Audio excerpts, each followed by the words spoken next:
Il y a plus de 2000 ans, les steppes d'Asie centrale résonnaient du galop de cavaliers nomades réputés sanguinaires, les Scythes. Ni ville ni palais. Les Scythes n'ont laissé que leurs tombes, des tumulus de pierre appelés kourganes dans lesquels ils reposent avec leurs trésors. Barbares qui hantent les légendes ou orfèvres d'exception. Qui sont ces guerriers redoutés? Quel secret cache encore le tombeau de ce mystérieux prince dont les scientifiques sont venus traquer le destin? Comment est-il mort? Quelle fut son histoire? Que vont révéler ces restes sur la saga des seigneurs de la steppe?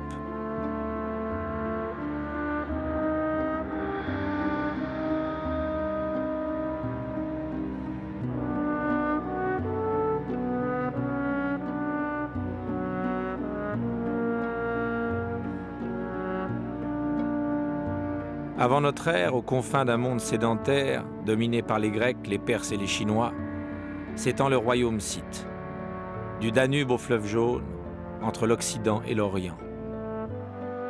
Aujourd'hui, les chercheurs sont partis sur les traces de cette civilisation à l'est du Kazakhstan, au pied des montagnes glacées de l'Altaï.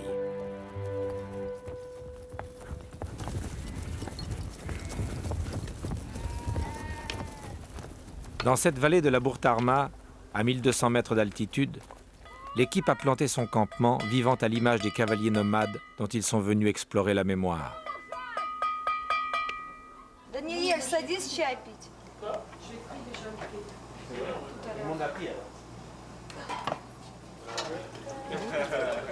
Une quarantaine de chercheurs français, italiens et kazakhs sont mobilisés ici depuis 2 mois.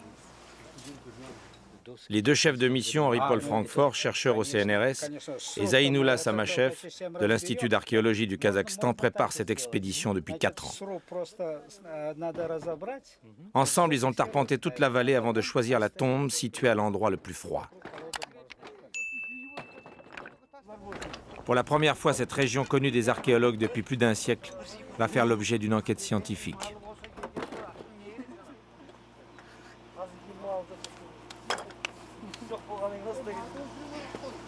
Tandis que les ouvriers continuent de déblayer la périphérie du Kourgan, sous leur tente, les scientifiques préparent l'ouverture du sarcophage et la rencontre, tant attendue, avec son occupant. Aujourd'hui est une journée décisive. Ensuite, alors à quel moment ça on ne sait pas, interviennent les pillards qui ouvrent dans le Kourgan, en profil, ça donne ça. Élévation des murs, donc 2 autres niveaux de plan. Le pari d'Henri-Paul Francfort est que les terres gelées de l'Altaï ont conservé le corps de celui qui fut un prince, et que les pilleurs l'ont épargné. Au volume, à l'importance du Kourgan. Là, en gros, le schéma. La présence du mort est tout à fait capitale et c'est un des objectifs essentiels de toute recherche et de toute fouille de tombes gelées, dans la mesure où, à l'heure actuelle, nous pouvons, grâce aux analyses en laboratoire, nous rendre compte de certaines de ces pratiques rituelles à cette époque-là. Sous le Kourgan déblayé de son toit de pierre, la terre est propice aux fouilles. Elle poursuit son dégel depuis 2 mois, mais l'été approche. Henri-Paul Francfort espère qu'il ne s'est pas trompé. Le corps, s'il est encore là, ne supporterait pas une température supérieure à 6 degrés centigrades. Ça va aller ? Il y a des traces de pillage dans la chambre et le sarcophage est éventré. Sur toute sa longueur.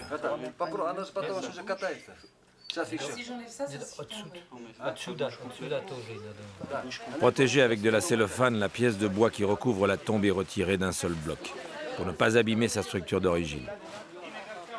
Aucun élément ne doit échapper à la collecte.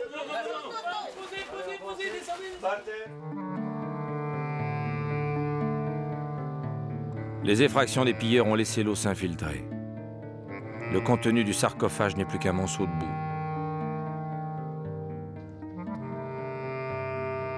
Sensibles à la chaleur, à l'humidité, les fragiles indices biologiques ont-ils résisté au saccage? Habitué aux fouilles de tombes, Eric, l'anthropologue, est sceptique. On ne peut pas savoir parce qu'il y a une ouverture latérale qui est très grande et qui pourrait correspondre à la sortie d'un corps. Donc c'est un des éléments un peu alarmants, dirons-nous. Et c'est vrai que vu l'ampleur du pillage, on peut se demander s'ils n'ont pas été tentés de carrément de sortir le corps et de le détrousser à l'extérieur.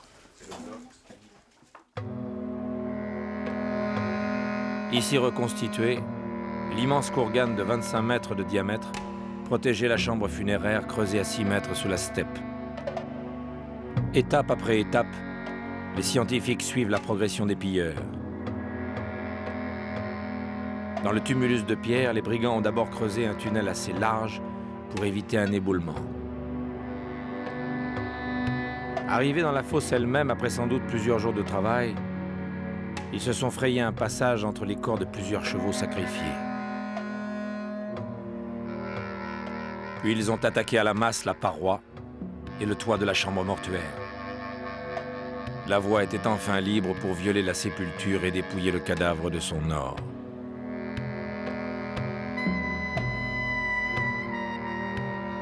Les grands courganes furent la proie de pillages systématiques. Des milliers d'objets d'une inestimable valeur ont disparu.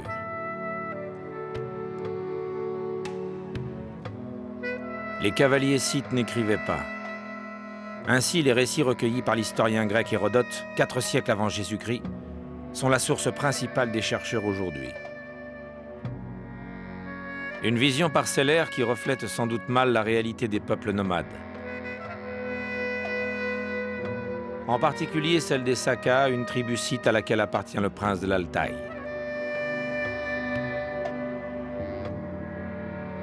Les Scythes ou les Sakas et les populations apparentées ont représenté en quelque sorte le modèle de l'étranger, de l'autre, celui qui ne vivait pas comme eux, qui ne vivait pas comme nous, c'est-à-dire qui était censé ne pas posséder de maison, ne pas posséder de terre, qui élevait des animaux mais ne pratiquait pas l'agriculture et dont les mœurs étaient considérées comme d'une barbarie extrême.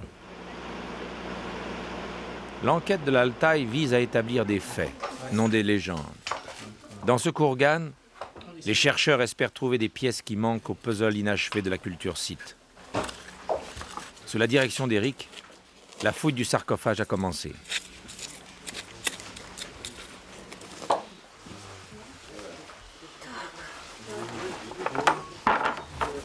Donc là, on a de l'écorce, ici on a du bois. Au bruit du pinceau, on les reconnaît. Ce sont soit des cheveux, soit de la crinière de cheval. Comme ça, il n'est pas du tout évident de faire la différence quand c'est très abîmé. Les traces tangibles d'une présence faite de chair et d'os se multiplient.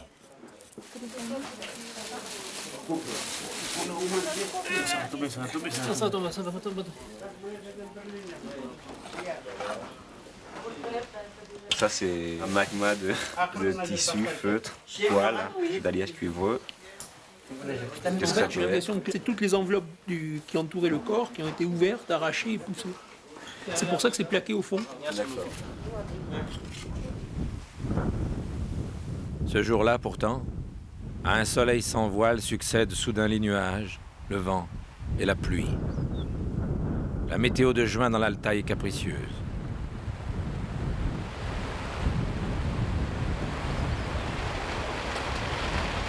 Ce n'est certes pas le premier orage en 2000 ans, mais celui-ci s'abat sur une tombe gelée aux entrailles désormais exposées au ciel et au vent.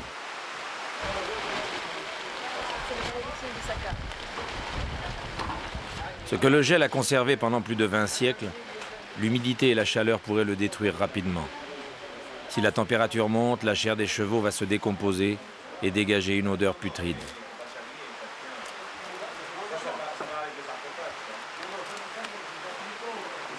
Les restes des animaux sont là, cachés sous un drap d'écorce de bouleau, entassés, déformés, mêlés en une funèbre communion.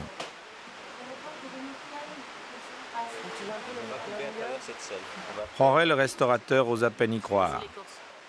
Des objets uniques, vestiges de l'Arsaka, miraculeusement conservés par la terre gelée de l'Altaï. Et on dirait qu'il y a quelque chose dans la bouche, je sais pas. C'est en 2 fragments.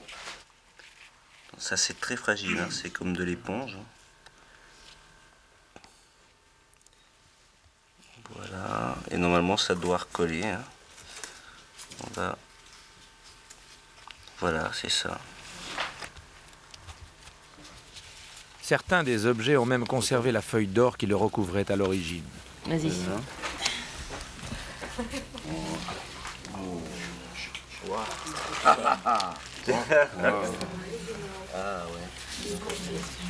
C'est une série de pendeloques qui sont autour d'un crâne d'un cheval.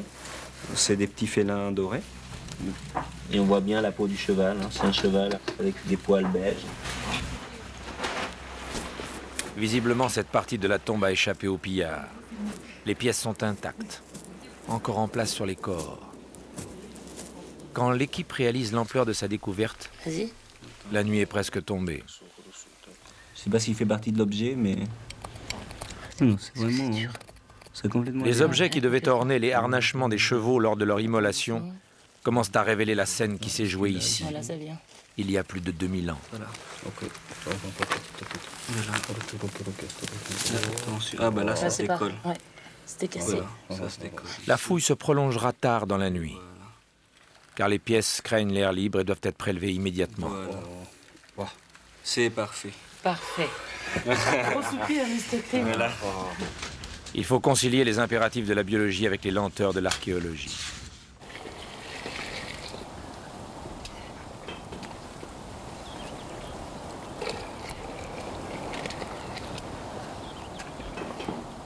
La vie des chercheurs se partage entre le campement, la tombe et le ciel, à la manière des nomades de jadis.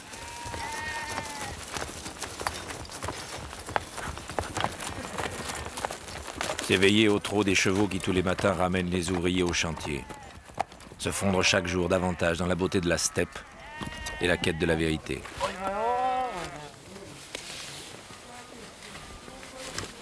« 7 heures du matin, le soleil de juin est déjà haut.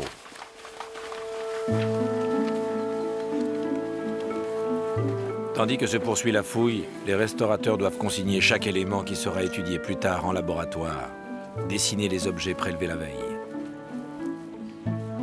De la qualité des travaux sur place dépendra celle des analyses ultérieures. Déjà, de cette observation renaît tout le talent d'artiste des Sakas. Loin du bruit et de la fureur de leur légendaire barbarie.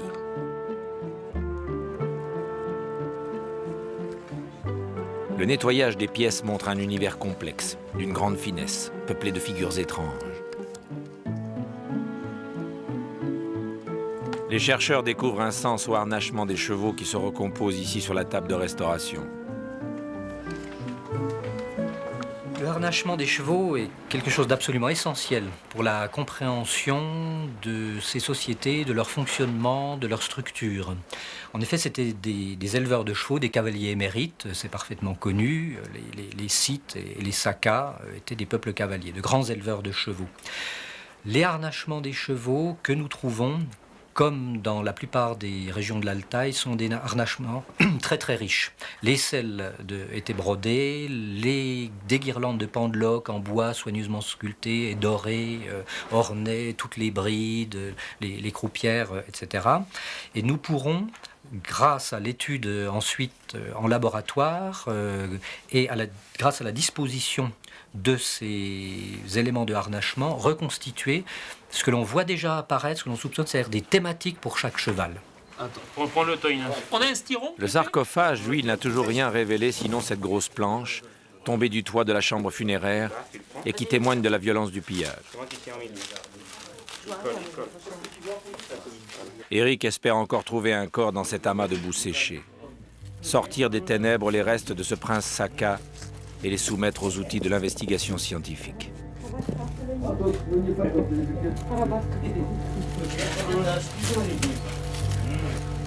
Je viens d'arriver sur l'os de l'épaule gauche.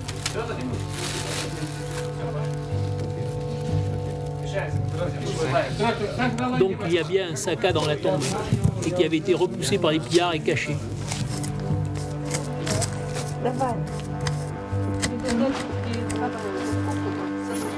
Соскоб прямо вместе с почвой совсем.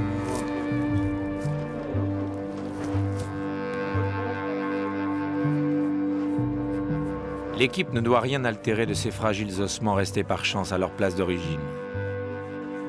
Gardez la tête froide devant le vertige de la découverte.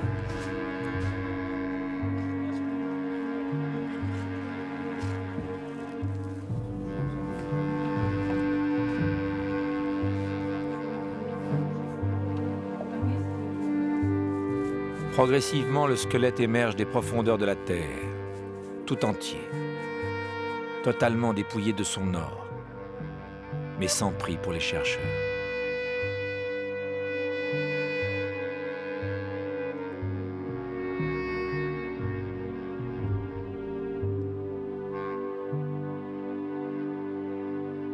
Ici, on voit bien donc cet appuie-tête qui était peut-être recouvert de tissu au départ. Oui, oui, oui. Et en fait, la tête n'est plus sur l'appui-tête. Oui. Soit les pillards, soit au cours de la décomposition du cadavre, on voit que le crâne a glissé. Oui, oui, oui. Alors, à quoi il ressemblait? On a quelques poils ici Oui. qui nous évoquent de la moustache. Donc là, on voit parfaitement le reste de natte. Alors, il s'agit d'une coiffure assez complexe, serrée dans des éléments en cuir. Bon, on va prélever ce tissu qui est là-haut. Vous mettez un petit plastique de protection.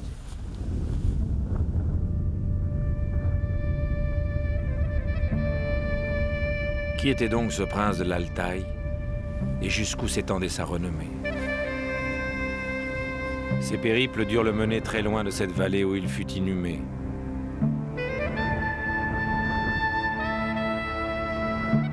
La nécropole princière de la Bourg-Tarma compte une quinzaine de sépultures. Avec ses chevaux ornés, le prince reposait dans le plus grand des kourganes. Preuve de l'importance du personnage. Le kourgan a maintenant révélé un sacrifice massif de chevaux. Les chercheurs ont dénombré 13 animaux, tous richement harnachés. Ces pendeloques tout juste déterrés évoquent la présence d'une selle. Tu as vu ici une sorte de cercle avec un œil au milieu. Parce que ici, c'est quoi? Les chercheurs soupçonnaient l'avance considérable des cavaliers de la steppe sur leurs contemporains sédentaires en matière d'équitation, mais cette fois se révèlent les origines mêmes de l'art équestre. Il y en a d'autres qui sont rouges, je ne vois pas bien. Là et ici, c'est tout. Il s'agit probablement de l'une des plus anciennes, des premières selles trouvées au monde, c'est-à-dire de véritables selles avec des arceaux, un pommeau, un trousquin à l'avant, à l'arrière, un rembourrage, des tapis de sel, une ornementation. Si l'on s'en tient aux références écrites des sources anciennes, les selles n'apparaîtraient guère qu'avant les alentours de notre ère, c'est-à-dire beaucoup plus tard. Et dans le monde classique, par exemple, à la même époque, on n'a pas du tout de selle. On monte à cru ou avec simplement un tapis. Donc ces améliorations du confort et de l'équitation sont dues au peuple de la steppe.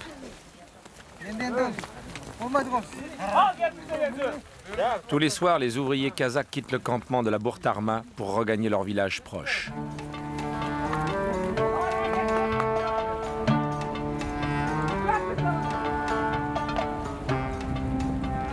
Ce qu'ils ont appris aujourd'hui de leurs ancêtres nomades, peut-être le raconteront-ils tout à l'heure à leurs enfants.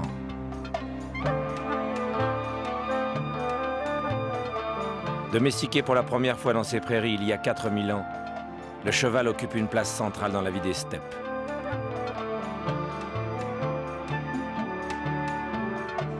Les Scythes ont appris à maîtriser cet animal fougueux, les poussant à explorer des territoires toujours plus lointains. Le cheval en fit aussi de redoutables guerriers, au point d'être recruté par les armées perses et grecques et d'inspirer la cavalerie chinoise.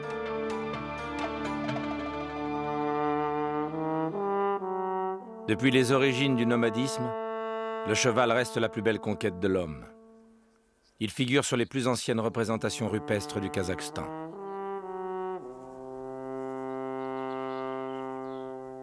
Certains des pétroglyphes évoquent aussi d'étranges créatures, montées comme des chevaux mais arborant de grandes cornes à la façon des bouquetins.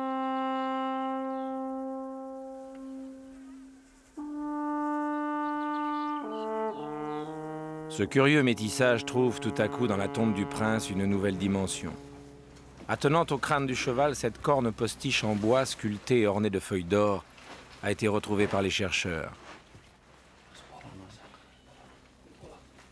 Serait-ce là le vestige d'une religion tournée vers la nature et non vers un cortège de dieux, à la manière des anciens Grecs? Il semblerait bien que nous soyons en présence de rites et d'une pensée, du passage dans l'autre monde, monde de la mort, monde surnaturel de l'au-delà, par l'intermédiaire d'un animal, mais qui devait être un animal sauvage. Et la meilleure façon d'avoir une monture sauvage, sans tenter de domestiquer ou de monter un bouquetin, un élan, etc., la meilleure façon est de rendre sauvage de façon factice, de façon rituelle, mythique, un cheval.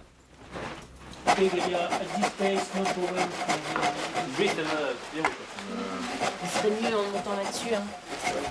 Pas question de fouiller les carcasses gelées des chevaux sur place pour en extraire les parures. Elles risqueraient de se dégrader sous le réchauffement. Alors les scientifiques ont mis au point une nouvelle méthode de fouille, une technique appelée fouille en bloc gelé. Attention. Attention, on sort de la cale. Il leur faudra découper une quarantaine de blocs pour remonter les 13 chevaux. Identifiés, répertoriés, emballés, ils seront mis dans un camion réfrigéré pour ne pas briser la chaîne du froid. Tous les éléments de la sépulture doivent être conservés dans l'état où ils ont été trouvés. Grâce au gel, les archéologues auront le temps de faire les analyses qui répondront aux questions encore soulevées par cette tombe.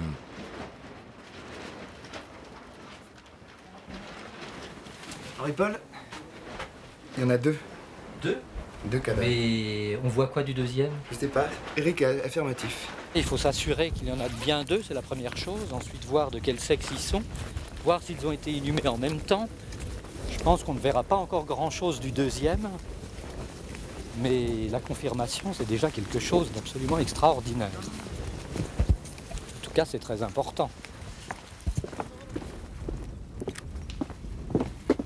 En fait, là, on a un sujet avec une jambe ici, avec une rotule ici, Oui, et une autre rotule là. oui. Et alors là-bas, on a un autre pied, qui de toute évidence ne correspond sûrement pas au pied de ce sujet. Ensuite, on a une main qui est là-bas au-dessus de la face. Oui.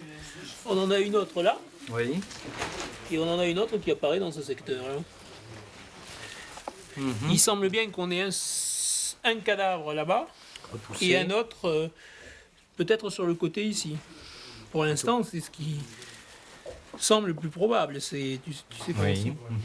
Donc on avance un peu à tâtons. Oui, quoi. oui, Le oui. scénario sera plus complexe. Oui. Qu'est-ce qu'il y a au départ? Bon, enfin. Les chercheurs connaissent déjà cette pratique funéraire de double inhumation. Mais que signifie celle-ci? En fait, j'ai loupé, je pense. Donc l'autre, il est là. En observant la position des deux squelettes et les couches de terre qui les séparent, Eric remonte la chronologie des événements. Le deuxième corps a été inhumé après le pillage. Son squelette est très abîmé. Mais l'examen du bassin révèle qu'il s'agit d'une femme. Un autre kurgan de l'Altaï, découvert en 1992, contenait lui aussi les restes d'une femme. Elle était tatouée comme les vieux chefs scythes décrits par Hérodote, signe d'un statut beaucoup plus important que celui des princesses sédentaires cloîtrées dans leur palais. Guerrière, prêtresse, reine, qui est cette intruse venue rejoindre le prince pour un éternel sommeil?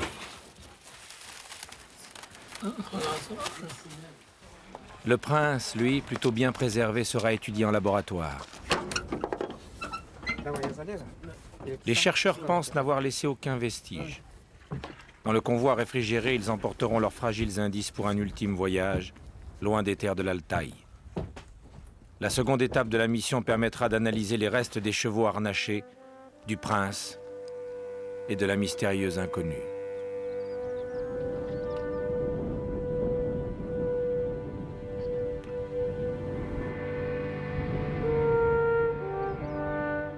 Le froid et les brumes se seront alors emparés du paysage, dressant le décor d'un monde peuplé de griffons et de chevaux cornus. Un monde qui inspira aux Grecs leur légende.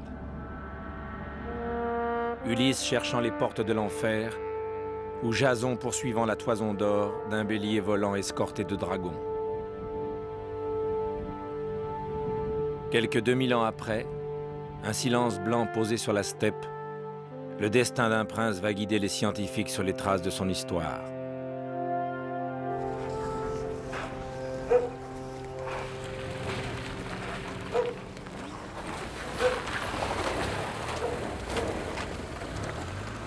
Une partie de l'enquête doit se poursuivre dans les faubourgs d'Almaty, la capitale du Kazakhstan, dans un des laboratoires de l'Institut national d'archéologie.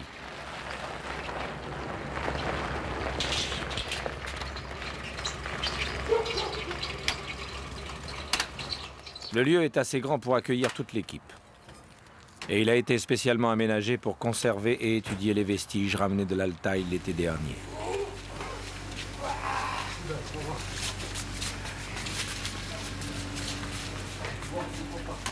Sébastien est archéozoologue. Depuis une semaine, il tente de démêler les restes des animaux éparpillés entre les blocs gelés découpés dans la tombe.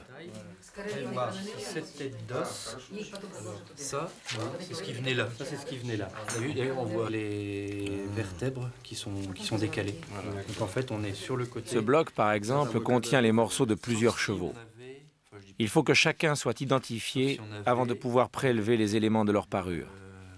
Mais la particularité de celui-là, c'est que le front vient aussi ici. Voilà. Donc en fait, ils sont front à front. Oui. D'où la difficulté. Donc, méfiance. À partir de ce puzzle d'ossements, de chair et d'objets, les scientifiques espèrent reconstituer l'organisation globale de la fosse aux chevaux.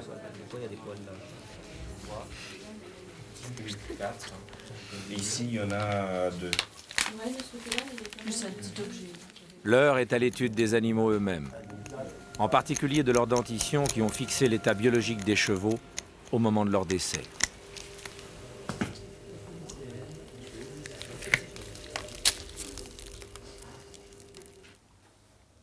Après avoir prélevé chaque partie du squelette, nettoyé, examiné et classé les os un à un, les chercheurs peuvent maintenant comparer certains de leurs caractères morphologiques.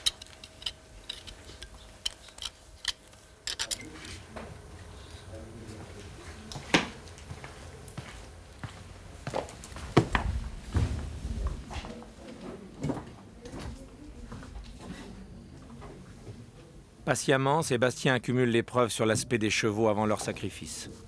Peu à peu, il parvient à dresser une sorte de portrait robot des animaux. Globalement, on sait qu'il s'agit d'animaux environ 1m35, 1m40 en garrot, c'est-à-dire très, très proche de ce qu'on a actuellement dans la steppe du nord du Kazakhstan. La totalité des animaux sont des mâles, il s'agit des talons. Et puis, d'autres indices nous montrent aussi, nous permettent de saisir qu'il s'agit de vieux animaux. Les dents et l'analyse de leur usure indiquent clairement qu'il s'agit d'animaux entre 16 et 20 ans. Et ça, c'est quelque chose qui est très important, puisque croisé au sexe et à la taille, on peut avoir une idée très précise des choix qui ont régi l'abattage des bêtes. Les squelettes des chevaux révéleront qu'ils avaient été montés toute leur vie. Les Sakas choisissaient donc de sacrifier des animaux devenus inutiles, même en l'honneur d'un prince. Importance des chevaux dans l'économie de la steppe et souci de gestion d'un peuple, le constat scientifique est clair. Donc au moment de la cérémonie funéraire, on les abat par un coup qu'on leur donne sur la tête, un coup porté sur le frontal, avec un outil qui est très connu, qui est une espèce de pic, qui fracture l'os et qui abat l'animal sur le cou.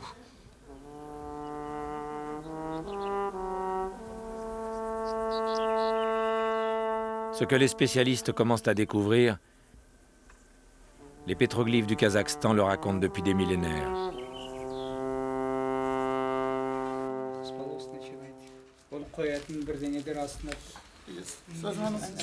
Au laboratoire, le moment est venu de découvrir la dépouille princière. Les chercheurs kazakhs sont en nombre pour l'observer, l'étudier et en prélever quelques échantillons.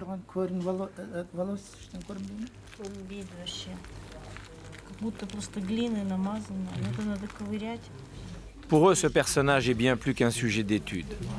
Il est leur ancêtre, un fondement de leur identité. Un Saka, contemporain de l'homme d'or.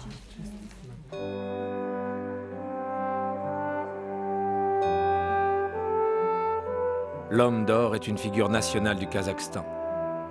Pour cette jeune nation, il est un héros de l'Antiquité. Ce guerrier portait un fabuleux costume décoré de centaines d'objets en or sculptés et dont les thèmes illustrent la richesse de l'art animalier des steppes.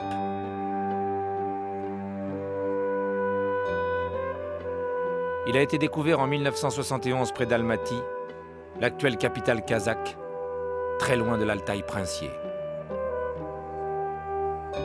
En comparant les découvertes d'un endroit à l'autre de la steppe, les scientifiques veulent évaluer le rayonnement des peuples scythes.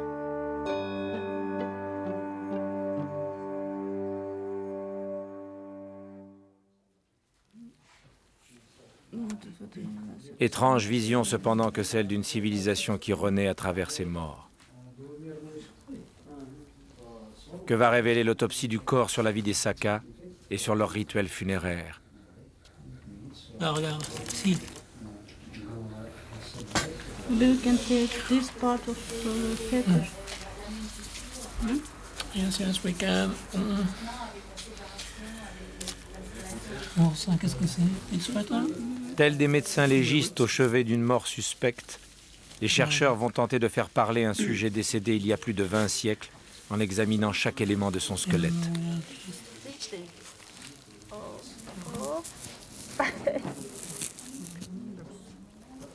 Hop. Je t'écoute. On voit que là, c'est incisé au niveau du larynx, mais ça, il faut penser que c'était remonté. Donc ça veut dire que quand ça s'est passé, la tête était comme ça. Et donc c'est parti comme ça, au fond de la gorge. Puis là, ils ont remonté. Donc c'est ouvert là. Et là, c'est fracturé. Parce qu'ils appuyaient en même temps sur le sternum, comme ça. On aurait là une trace nouvelle, donc, une pratique d'ouverture pour l'embaumement. Ah oui, parce que là, on a une ouverture totale. Donc ça peut pas être un coup, parce qu'un coup, on imagine mal un coup qui parte comme ça, très profond, et qui descende jusque-là. À un De moment, cette manière-là. Oui. sur un sujet vivant, il va se circuler en même temps. Oui, oui, oui. Mais les chercheurs mettront plusieurs jours pour comprendre les détails précis du rituel. Ça, on va le pousser dessus.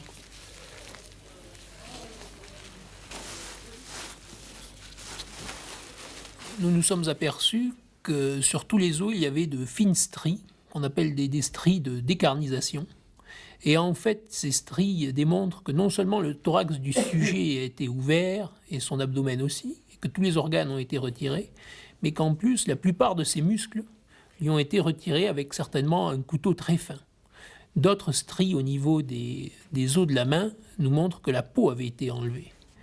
Et il est possible que la peau ait été recousue après. Et nous avons retrouvé effectivement 3 morceaux de ficelle assez fines de part et d'autre de la colonne vertébrale.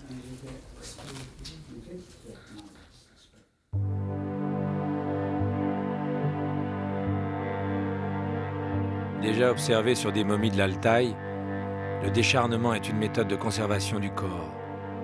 Hérodote raconte dans ses histoires comment la dépouille d'un roi scythe est promenée et exhibée d'une tribu à l'autre pendant des mois avant d'être inhumée.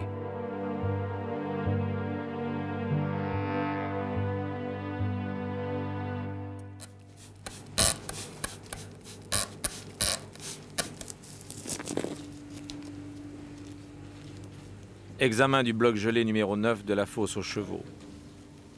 Un amas hétérogène de vestiges d'animaux et de morceaux de parure enfouis dans la chair comme des pépites.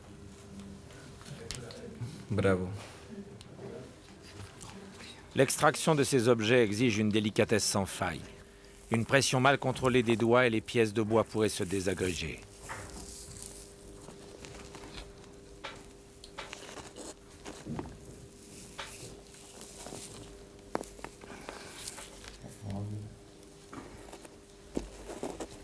La disposition initiale de chacune des pièces qui formaient la parure des chevaux est soigneusement consignée.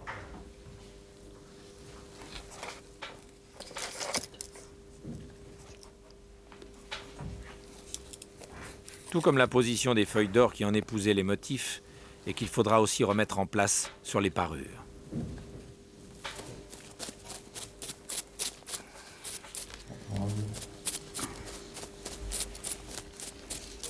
Pour ce seul bloc numéro 9, les opérations de prélèvement auront duré une journée entière.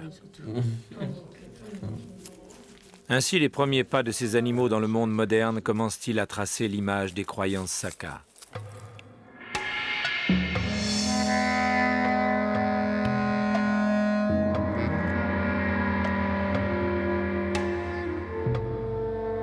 Un fantastique bestiaire où se côtoient animaux réels, figures mythologiques et créatures imaginaires.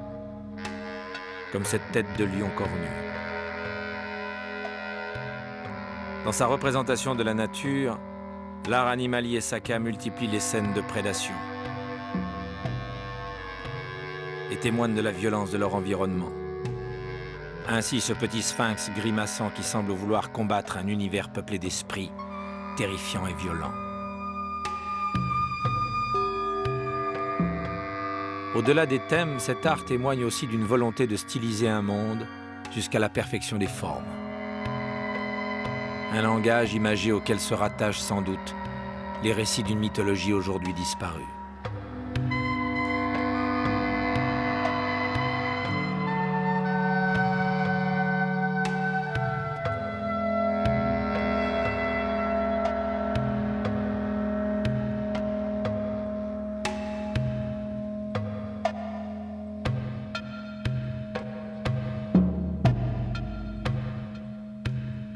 Après 4 jours d'un interrogatoire serré, le squelette démembré du prince de l'Altaï s'apprête à livrer un autre secret.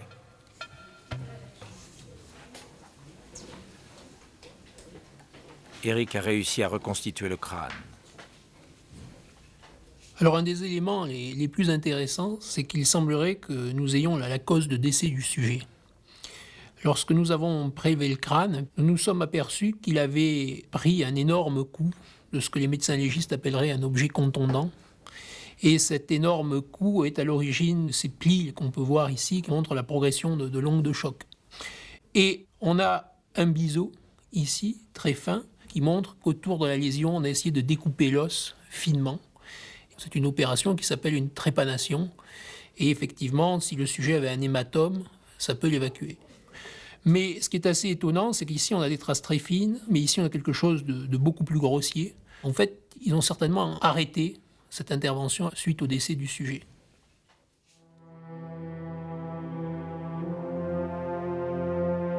Une mort à l'image de l'existence que dépeint l'Arsite.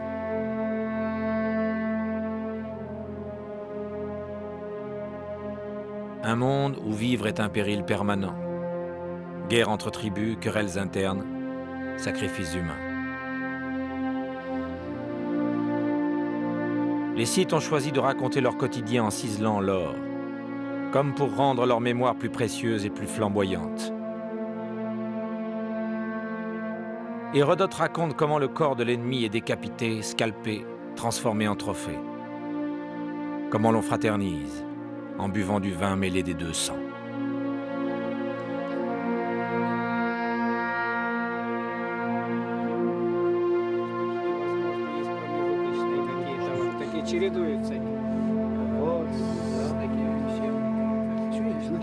Les jeux de symétrie qui assemblaient le harnachement de l'un des vieux étalons sacrifiés dans l'Altaï sont pratiquement élucidés. Il ne reste plus qu'à régler quelques détails d'ajustement.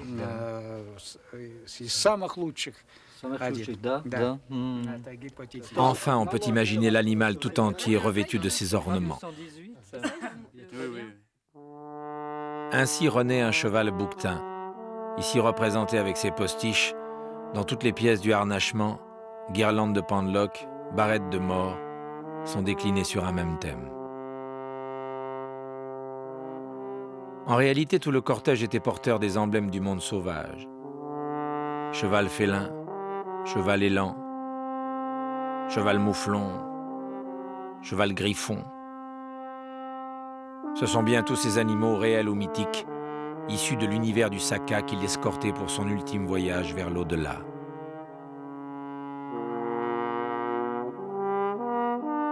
Aujourd'hui, le regard des scientifiques élargit l'horizon de notre savoir sur les croyances des Scythes d'Orient. Juste une selle qui est sur la colonne, des objets coulés sur un... Que c'est pas le relevé direct que tu as, toi. Bah, il est pas au... Parce que moi, je savais te la relever direct. Le matériel recueilli l'été dernier dans l'Altaï s'apparente maintenant à un vaste réservoir d'images encore largement inexploré. Voilà, alors moi j'ai simplement...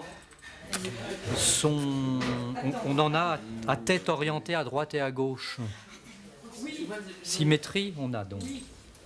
Déchiffrant le style des objets comme des messages codés, Henri-Paul Francfort commence à cerner les liens qu'il pressentait entre ces découvertes et d'autres plus anciennes, situées à des milliers de kilomètres.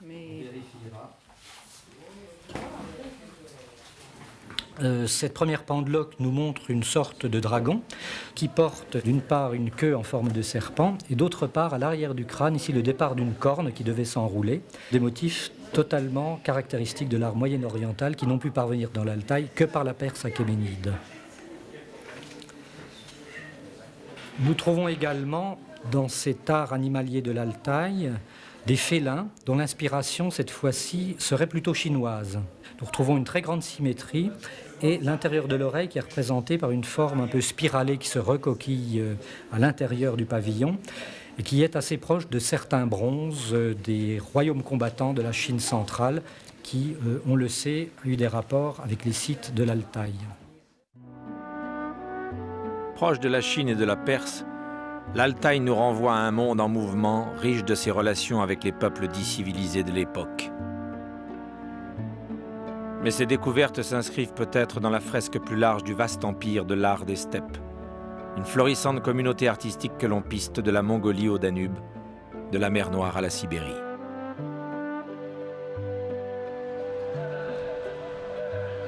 Ici, au bord de la Neva, depuis 2 siècles, se recompose peu à peu le grand puzzle de l'art des steppes et des peuples scythes, au musée de l'Ermitage.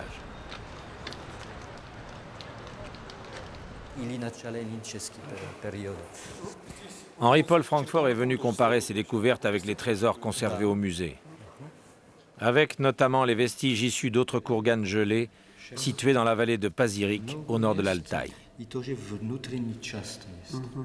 Chevaux sacrifiés, momies préservées par la glace, et de nouveau ces cornes postiches, ornées comme celles qui accompagnaient le prince dans sa tombe.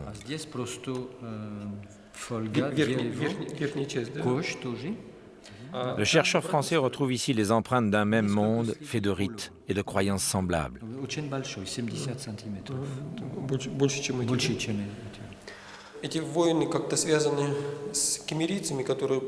Parfaitement conservés, les vestiges de Pazyryk recèlent de véritables trésors comme cette immense tenture de feutre représentant une déesse face à son cavalier en pleine offrande.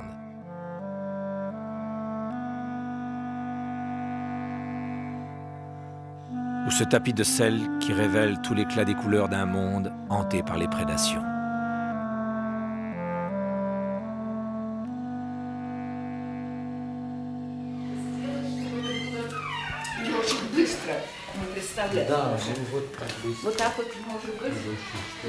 À l'abri des regards, dans les combles du musée sont conservées d'autres pièces découvertes à Pazyryk.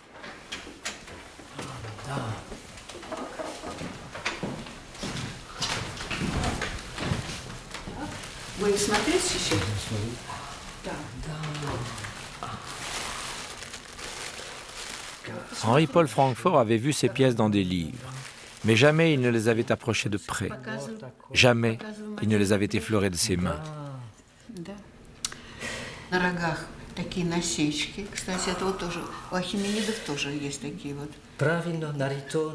À Saint-Pétersbourg, enfin, se confirme la disposition des ornements sur les vieux étalons sacrifiés et se révèle la cohérence des styles.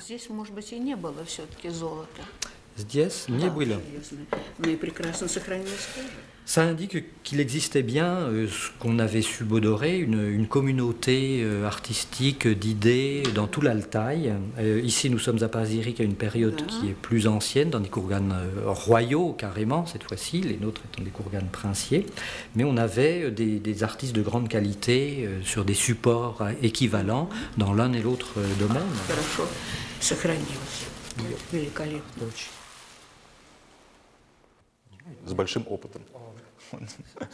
Depuis 2 siècles, le musée de l'Ermitage rassemble la mémoire des Scythes. Le tsar Pierre Ier, collectionneur éclairé, ordonna à la population russe de participer au sauvetage de ce trésor. Peu à peu s'est constituée une collection unique d'objets en or massif, rescapés du pillage. Ces pièces, issues de régions éloignées, racontent les liens culturels et artistiques de ces tribus dispersées.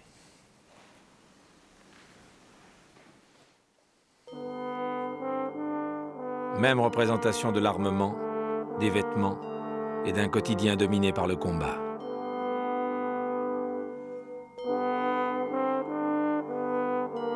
Même thème d'animaux fantastiques comme le lion cornu ou le griffon.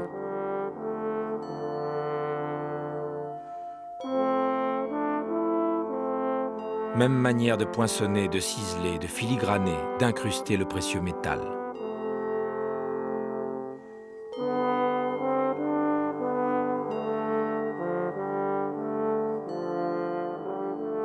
Ces pièces, exceptionnellement sorties de leur vitrine, sont des boucles de ceinture en or massif, découvertes dans les kourganes royaux de Sibérie.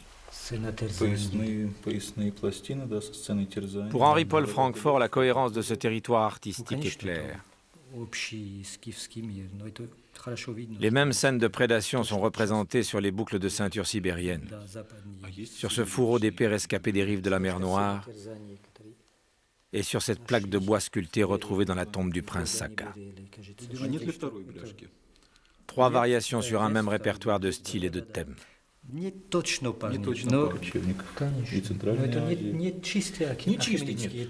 découvertes de l'archéologue français trouvent ici leur place sur l'immense puzzle de la culture scythe, confirmant l'unité d'un art nomade qui cimente l'Europe et l'Asie en une vaste communauté artistique.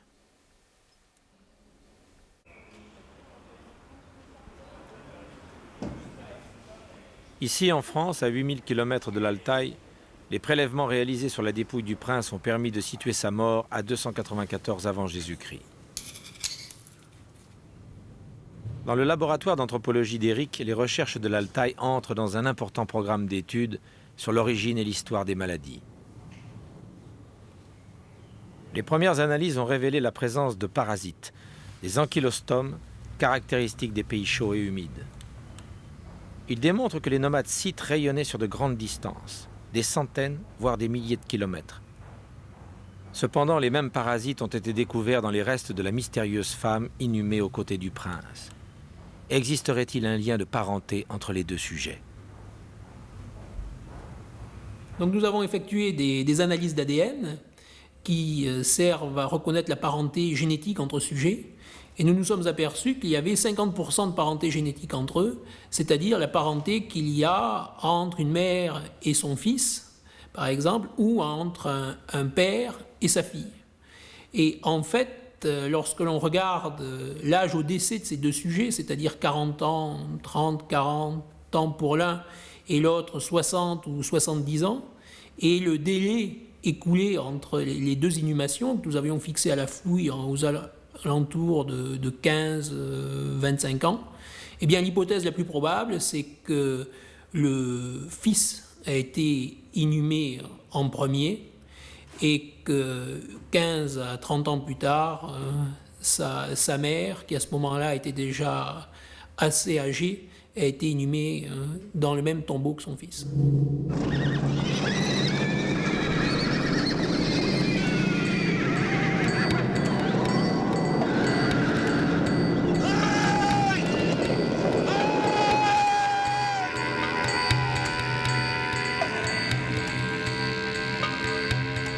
Autour de ce kourgan, édifié en l'honneur du prince, se déroula la cérémonie funéraire.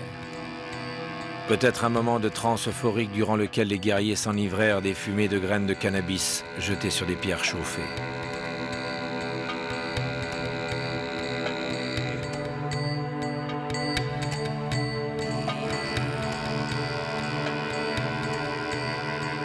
Une funèbre célébration qui pourrait avoir duré plusieurs semaines et où l'on procéda au sacrifice des animaux.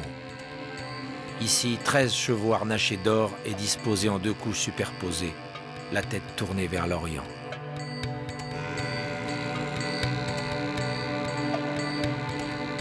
Un prince paré de ses bijoux, de ses armes et d'autres offrandes qui se sont évanouies entre les mains des pillards.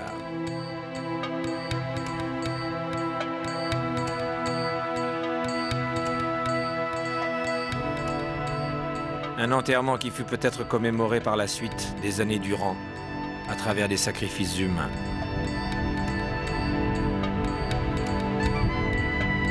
L'histoire d'une succession de découvertes qui réveille les ombres du passé et nous guide vers de nouvelles interrogations. sur la grande saga de l'humanité.